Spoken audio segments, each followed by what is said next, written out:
Atheist Alliance International podcast. I don't make this stuff up. You know, if you put Jesus Christ first, that he'll look after all your bills. It's not fake, it's faith.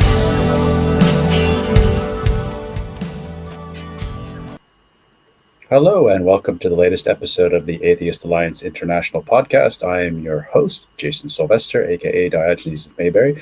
Today we are joined by a blogger, public speaker, and author of the book Islam versus Muslims and the Apostate, Anjuli Pandavar. So welcome, Anjuli, and thank you for joining the show.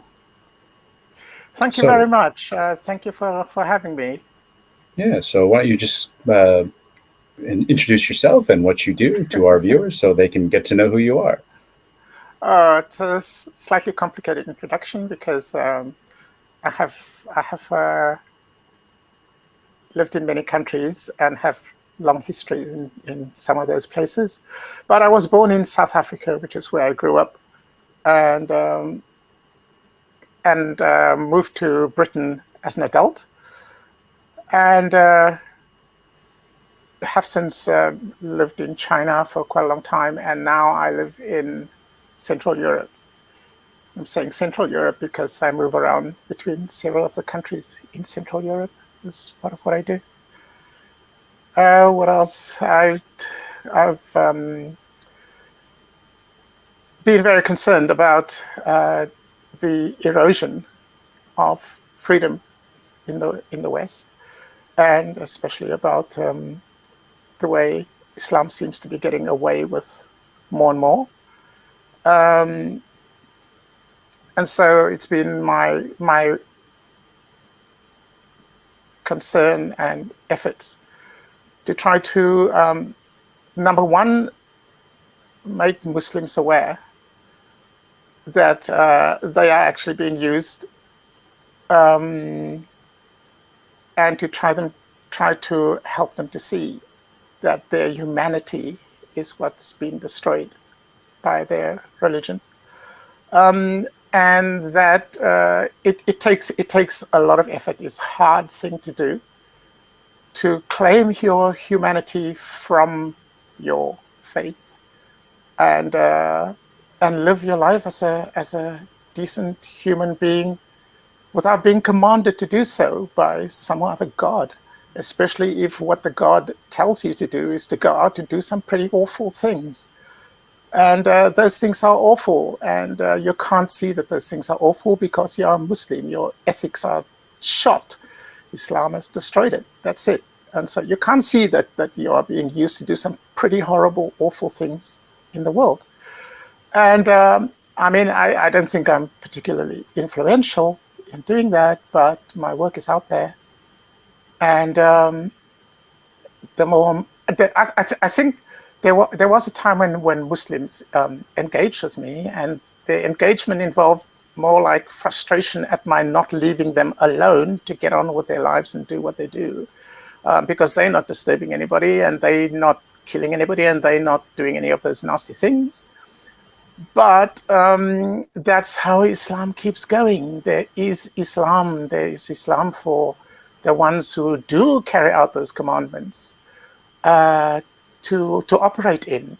And if they just leave this horrible place, this horrible faith, there's less Islam left. And those who would carry out those commands become more and more marginalized, as indeed they are in some parts of the world. So that's where my main concern goes. The book debuted in Polish because no one would touch my book. I couldn't find a publisher in English, and hopefully that's about to change after this conference. But I take heart from how many people across the Muslim world are leaving Islam. That's encouraging, and even if I have absolutely nothing to do with it, I'm adding to the pressure simply by my work being out there and available for people to read. And so what prompted you to want to focus on Muslims and their faith? Was there a specific defining moment that triggered things for you? I was a Muslim for 22 years of my life. And although I'd never been beaten or physically abused, it was a pretty awful experience being in madrasa. And I have seen my fellow pupils in madrasa being given this horrible punishment called falaka.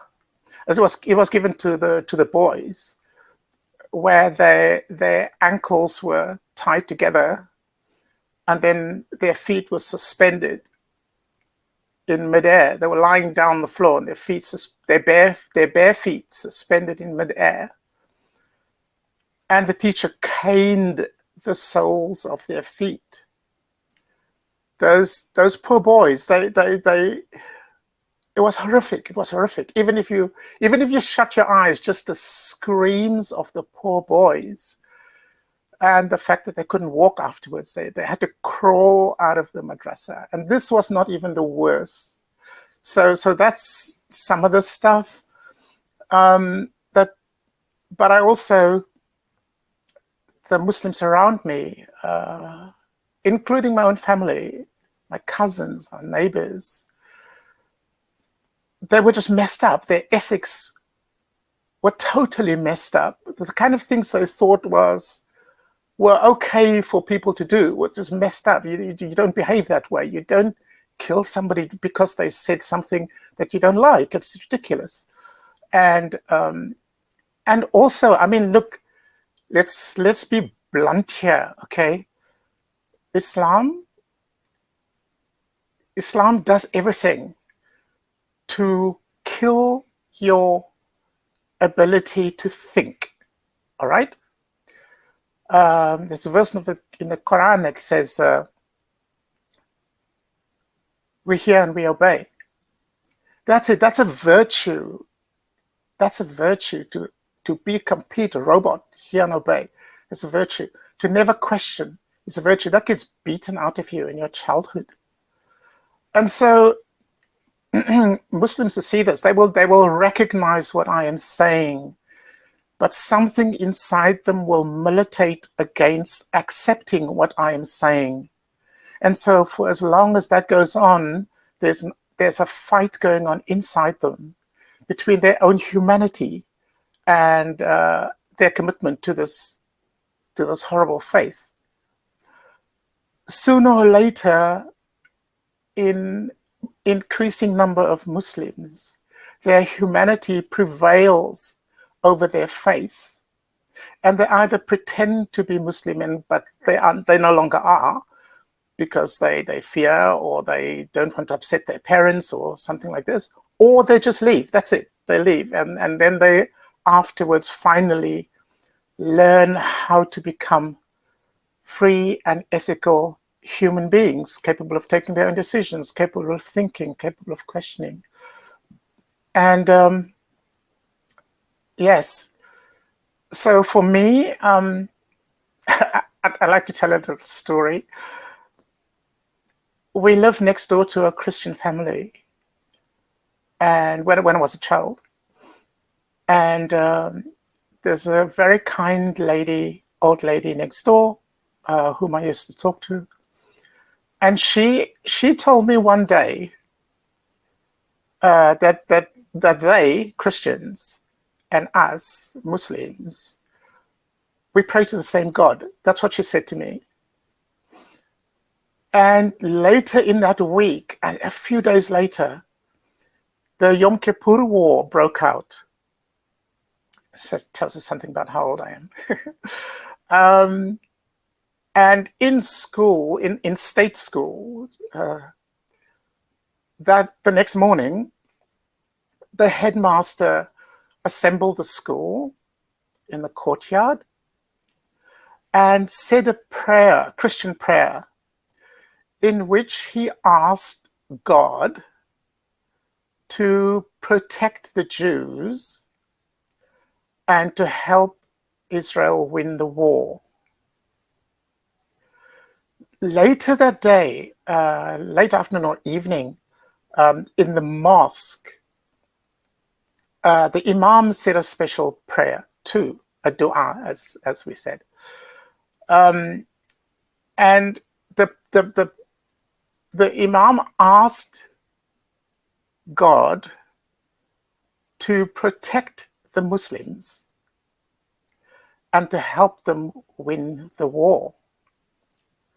So, of course, the memory of my conversation with the lady a few days earlier was fresh in my mind. Something isn't right here. These two sides fighting in a war, both appealing to the same God to help them and help them win this war. I was 16 at the time, and that was the beginning for me of my long road to atheism. I didn't think of it like that at the time. Of course, I was just trying to figure this out, yes? But as the years went by, I found myself becoming more and more defensive of Islam and defensive of being Muslim and finding good things and ignoring things that didn't make sense, etc., etc. That just kind of intensified until I was 22. That's 6 years later. And then the Iranian Revolution happened.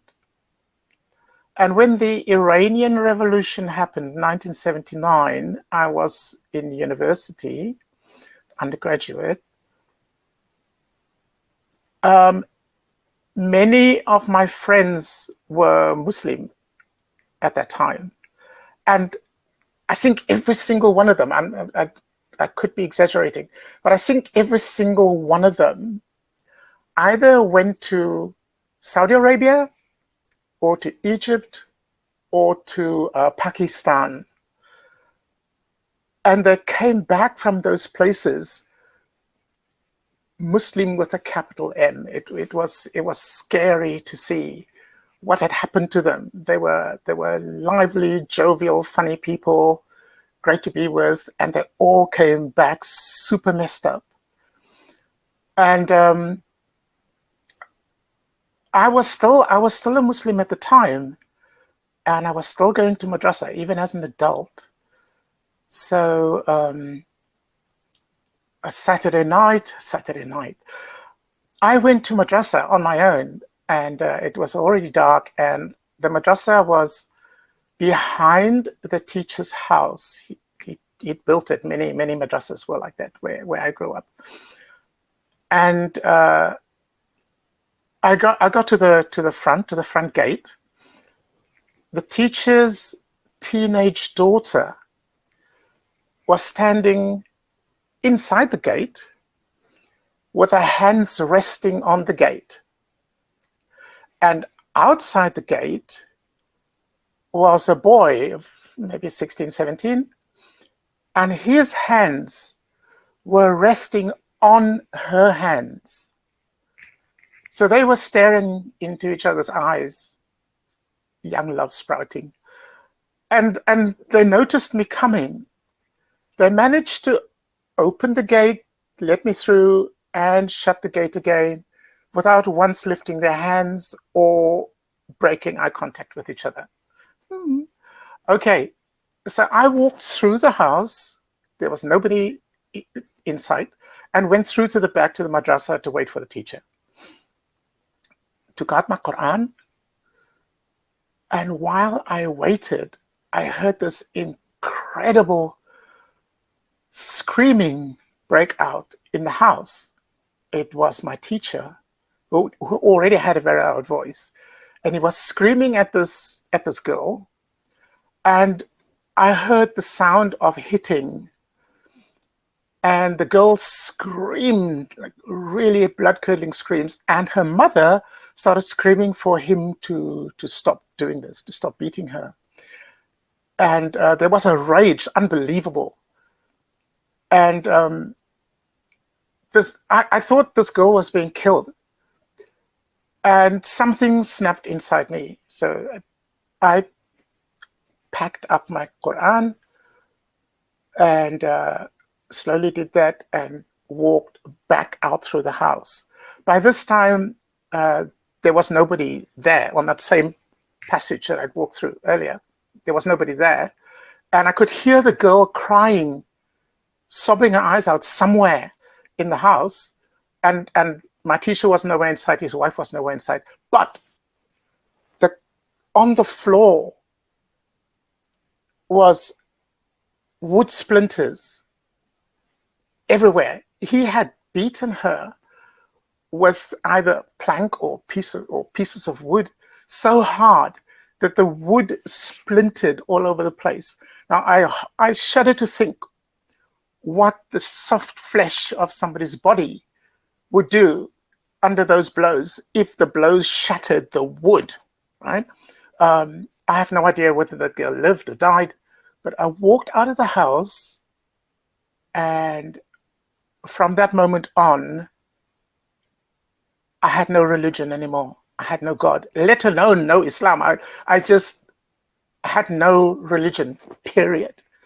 That was the end of it for me. So 6 years from the lady telling me we worship the same God to the point of I have no God.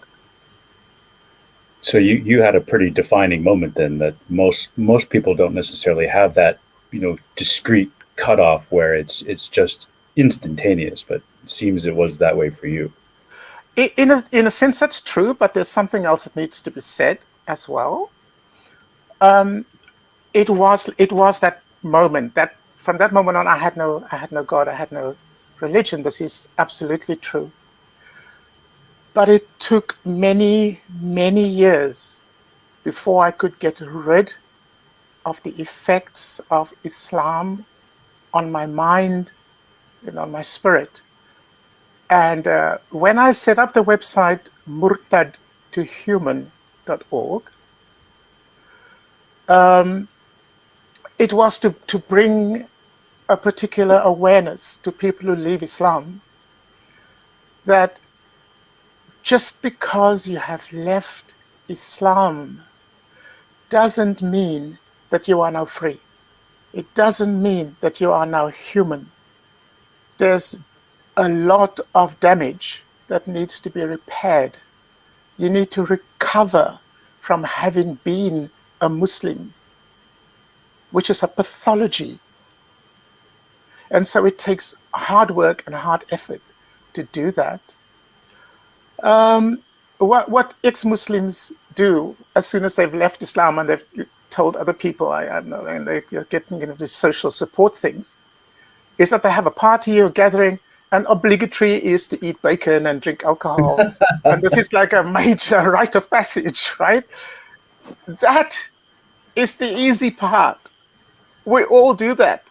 And that is the easy part, right? The hard part is getting your ethics back. The hard part is getting your honesty, your intellectual honesty back. To be able to say to yourself, Muslims are messed up. Simple. I was messed up. And I don't become healed simply by saying I'm no longer a Muslim. That's the starting point. That's when the hard work begins to rebuild yourself. And I think the great tragedy is that in the West, people have given over their minds to another kind of religion, another kind of orthodox mind control, where they have to belong to this group or that group, and there's the whole multiculturalism, identity politics, wokeness, all of that stuff is Islam light. I'm sorry. And so if you come out of Islam and you go straight into that, you are not going to free yourself from the consequences of having had decades of your life under Islam. You need to free yourself completely from all allegiances that would cause you to think twice about being honest about it, about them, about yourself, because you owe allegiance to this, you owe allegiance to that. You can't say the wrong thing here, you can't criticize that, you have to conform here, conform there. How is that different? Maybe in Islam you didn't go around killing anybody, so you're not going around killing anybody now. But you're not allowing yourself to think in a clear, rational, unrestrained way. So basically it's Islam light. That's what you've walked straight into. And for me, that's not good enough. By the time my life ends, I must have lived. And for me to live, I've got to expunge all the effects of Islam from my being. And the sooner I do that, the sooner I gain a few years of life in which I am truly free and I can criticize whomever I think deserves to be criticized. And I can take criticism from others as a human being standing on my own 2 feet. I'll say, yes, you got a point there. Thank you very much. I need to change this or I need to change that. I will not feel that you've stabbed me in the back or anything like this, as is so much the case with all these communities, including the so-called ex-Muslim community. You will find it very seldom that I call myself an ex-Muslim because it's cultish. Because there's a whole cult associated with that, where you can only think certain things and you can only say certain things. I'm sorry, that's what my life was like under Islam. I'm having none of it anymore. Now I am an autonomous individual, and I make my own mistakes, and I take responsibility for my mistakes. Period. That's it. So that's where I am. And to your viewers, I would encourage them, even if they only look at it and say nothing, to look at what I'm saying on my website. Not many people are saying these things. My website is murtad with a double D tohuman.org. I think people who have left Islam have done a great thing. They have it's a major accomplishment, and they all have to be congratulated on having achieved that. But they cannot then become complacent and think it's all okay now. It's far from okay. Islam lives in you. I discovered many years after having left Islam, I went to an urban farm somewhere, and there was a pig pen. And in this pig pen was this one big pig. And you could lean over the wall, and the pig was up against the wall where I was standing. So there's this big pig right here, and then there's the wall, and then me on the outside. And I wanted to touch the pig. For me, I only realized when I saw this pig right here, close to me, that I couldn't bring myself to touch this pig. And even though it was so many years since I had left Islam, there was still that taboo against pigs lingering somewhere deep inside me that made it so difficult for me to simply put my hand down and touch this pig's back. It was well within reach, right? I tell the story on the website as well. Eventually, after almost vomiting, I managed to reach down and touch the pig's back with the tip of my finger. That, for me, was the moment when I think I was finally free from Islam. Yeah, I think it's the same for Christians and Jews as well. Myself was an ex-Christian, and you notice that sort of lingering after effect that is still there. Like you said, you've been brainwashed since childhood, so it doesn't go away overnight. Like the same intuition or intuitive leap that we make to non-belief, those memories are still burned into us. So it does take some time to get over it. So did you enjoy your first taste of beer and bacon? Was that good for you? My first taste of beer was awful. It was such a god-awful taste. I didn't know what people saw in it. I didn't even I don't get like beer either. further the way through it. But I eventually learned to like it, and now I love it. And I'm even able to tell what kind of beers I prefer as opposed to others. Bacon, that's another story. I love bacon from the word go. And I was in the student union building with my early on a cold winter's morning.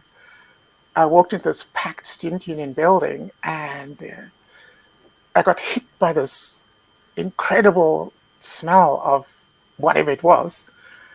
And it turned out it was bacon frying and eggs frying and hot coffee all together on a cold winter's morning.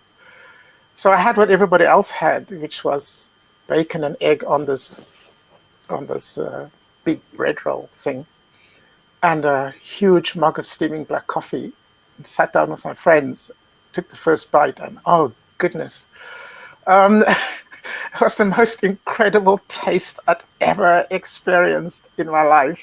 It really was. And my friends just enjoyed the various primeval sounds of approval that I was making, sounds of grunts of enjoyment. So I think the Christians won that one. They convinced Muslims that bacon, you don't want to eat pork, you don't have nothing to do with that. They want to eat that stuff, and kept all this incredible tasting meat for themselves. So well done, Christians. I was working in Pakistan a few years ago, and I could smell bacon, and I'm like, am I having a stroke? And then I realized that my apartment was right next to one of the European consulates. I'm like, oh, it's coming from the consulate's cooking something up. So I'm like, do I need to call an ambulance? So, okay. All right, so we'll put the link to your website in the description, so our viewers can find your site. So we'll do that. And you said your book is currently only in Polish, so it exists only in Polish, and there are some reviews of it, and on my website as well. But the interesting thing is that the time it was published in Polish in last year, just over a year ago. But in the interim, the title of the original has gone through some evolution itself as I arrive at better titles, and so now the way it stands now, I think it's probably going to be published, if a publisher agrees, as simply "Islam Destroys Muslims." That's the latest title. Watch the website to see whether it evolves into something else, or a publisher forces me to tone it down a bit or whatever.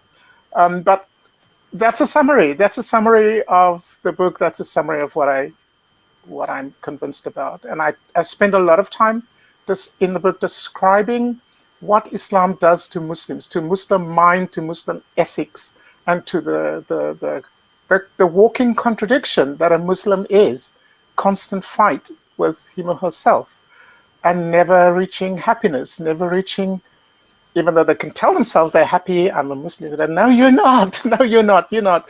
You are a walking contradiction. That's what you are.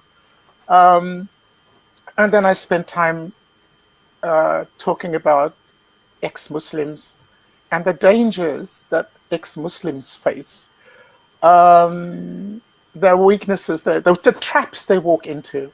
I write about those things. And then finally, I write about organized global Islam's reaction to Muslims leaving Islam. It's the biggest crisis. That is the biggest crisis Islam has ever faced. It could always rely on this mass of people who do not know what Islam is, because the sheikhs, the ulama, lie to them. They lie to them all the time, and they're supposed to just hear and obey, and they hear and obey. And they have standard stock answers for everything. But as soon as somebody who can think comes along and says, but what about this, but what about that, they cannot answer. All they can do is say, I have to ask a sheikh. Well, if you're defending this religion, why do you have to ask a sheikh? Clearly, you're just an instrument. You're just a thing. You're a tool. But that is the conception. They are tools, and they understand themselves in that way. Allah wants them to do this, and so they do it. There's this guy called Yasser Qadi, who makes a point of hammering. If you leave Islam, then you have no purpose. This is the. Well, what is the purpose? The purpose is to please Allah. This guy who tells you to murder people? This guy who tells you it's okay to have sex with a newborn baby? This is the being you must obey. This is your purpose. I mean, sorry, if you cannot see that you have negated your very being as a human being, if you cannot see that, then there is nothing to you. You're just a living automaton. That's it. No judgment. Yeah. Sorry, that's not a bright note to end on. I'm sure that message doesn't go over well with the zealots, though. So I imagine some of the more moderates who might be sitting waffling on the fence and kind of considering. For them, it resonates, but for the zealots, just the fences would go up. Yes. So, I'm happy to engage with people as well. There's a contact facility on the website. I don't do comments. That's just too nasty and horrible and unproductive. But I am contactable. Okay. Great. Well, thank you, Anjuli, for coming on. So as I mentioned, we'll put in the description, you'll be able to find a link to her website. You can follow along, read her blogs, and see the progress if her book comes out in English with a new title. You can pick that up as well. So, and you can reach out to her, she said, by her contacts if you have questions. Hopefully they're productive questions for you and you don't want to just lash out at her. So that would be nice. So, okay. Well, thank you, Anjuli. I appreciate you coming on and sharing your story with us. It was quite moving to hear the episodes that caused you to break your catalyst with breaking with faith and joining the side of reason. So. Well, thank you very much for having invited me, and I've enjoyed talking to you too. Yeah. Okay. Well, as I said, we'll post the link so people can find you, and just like to remind everyone to please like and subscribe, and we'll see everybody on the next episode. All right. Thank you, everybody, for watching. Take care. Bye-bye. Thanks. Bye-bye.